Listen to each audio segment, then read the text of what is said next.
कहीं ना कहीं कर्मों का डर है, नहीं तो गंगा पर इतनी भीड़ क्यों है? जो कर्म को समझता है उसे धर्म को समझने की जरूरत ही नहीं। पाप शरीर नहीं करता, विचार करता है, और गंगा विचारों को नहीं, सिर्फ शरीर को धोती है।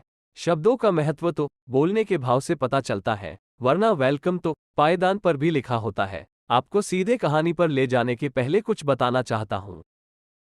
एक कहावत है, एक शब्द के द्वारा ऋण रद्द किया जाता है। इसका मतलब है कि शब्द का प्रभाव बहुत महान है। परमेश्वर ने भी बाइबल के द्वारा हमें शब्दों का महत्व सिखाया है। यदि पेड़ को अच्छा कहो तो उसके फल को भी अच्छा कहो, या पेड़ को निकम्मा कहो तो उसके फल को भी निकम्मा कहो, क्योंकि पेड़ अपने फल ही से पहचाना जाता है। हे सांप के बच्चों, तुम बुरे होकर कैसे अच्छी बातें कह सकते हो? क्योंकि जो मन में भरा है वही मुंह पर आता है। भला मनुष्य मन के भले भंडार से भली बातें निकालता है, और बुरा मनुष्य बुरे भंडार से बुरी बातें निकालता है। आइए एक कहानी के माध्यम से बताते हैं शब्दों का महत्व। एक सहेली ने दूसरी सहेली से पूछा, बच्चा पैदा होने की खुशी में तुम्हारे पति ने तुम्हें क्या तोहफा दिया? सहेली ने कहा, कुछ भी नहीं। उसने सवाल करते हुए पूछा कि क्या ये अच्छी बात है?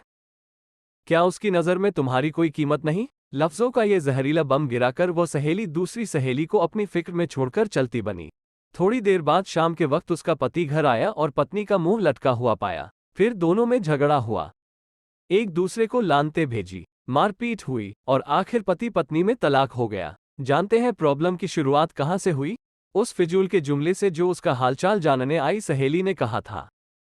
रवि ने अपने जिगरी दोस्त पवन से पूछा, तुम कहाँ काम करते हो? पवन, फला दुकान में। रवि, कितनी तनख्वाह देता है मालिक? पवन, 18,000। रवि, 18,000 रुपये बस? तुम्हारी जिंदगी कैसे कटती है इतने पैसों में? पवन, गहरी सांस खींचते हुए, बस यार क्या बताऊं। मीटिंग खत्म हुई। कुछ दिनों के बाद पवन अपने काम से बेरुखा हो गया और तनख्वाह बढ़ाने की डिमांड कर दी, जिसे मालिक ने रद्द कर दिया। पवन ने जॉब छोड़ दी और बेरोजगार हो गया। पहले उसके पास काम था, अब काम नहीं रहा। एक साहब ने एक शख्स से कहा जो अपने बेटे से अलग रहता था, तुम्हारा बेटा तुमसे बहुत कम मिलने आता है, क्या उसे तुमसे मोहब्बत नहीं रही? बाप ने कहा, बेटा ज्यादा व्यस्त रहता है, उसका काम का शेड्यूल बहुत सख्त है, उसके बीवी बच्चे हैं, उसे बहुत कम वक्त मिलता है।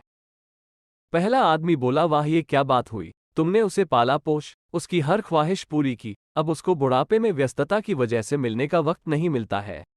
ये तो ना मिलने का बहाना है। इस बातचीत के बाद बाप के दिल में बेटे के प्रति शंका पैदा हो गई। बेटा जब भी मिलने आता बाप यही सोचता रहता कि उसके पास सबके लिए वक्त है सिवाय मेरे।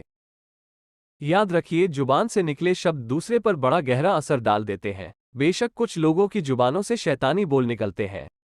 हमारी रोजमर्रा की जिंदगी में बहुत से सवाल हमें बहुत मासूम लगते हैं, जैसे तुमने ये क्यों नहीं खरीदा, तुम्हारे पास ये क्यों नहीं है, तुम इस शख्स के साथ पूरी जिंदगी कैसे चल सकते हो, तुम उसे कैसे मान सकते हो, वगैरह वगैरह। इस तरह के बेमतलबी फिजूल के सवाल नादानी में या बिना मकसद के हम पूछ बैठते हैं, जबकि हम ये भूल जाते हैं कि हमारे ये सवाल सुनने वाले के दिल में नफरत या मोहब्बत का कौन सा बीज बो रहे हैं। आज के दौर में हमारे इर्द गिर्द समाज या घरों में जो टेंशन टाइट होती जा रही है, उनकी जड़ तक जाया जाए तो अक्सर उसके पीछे किसी और का हाथ होता है।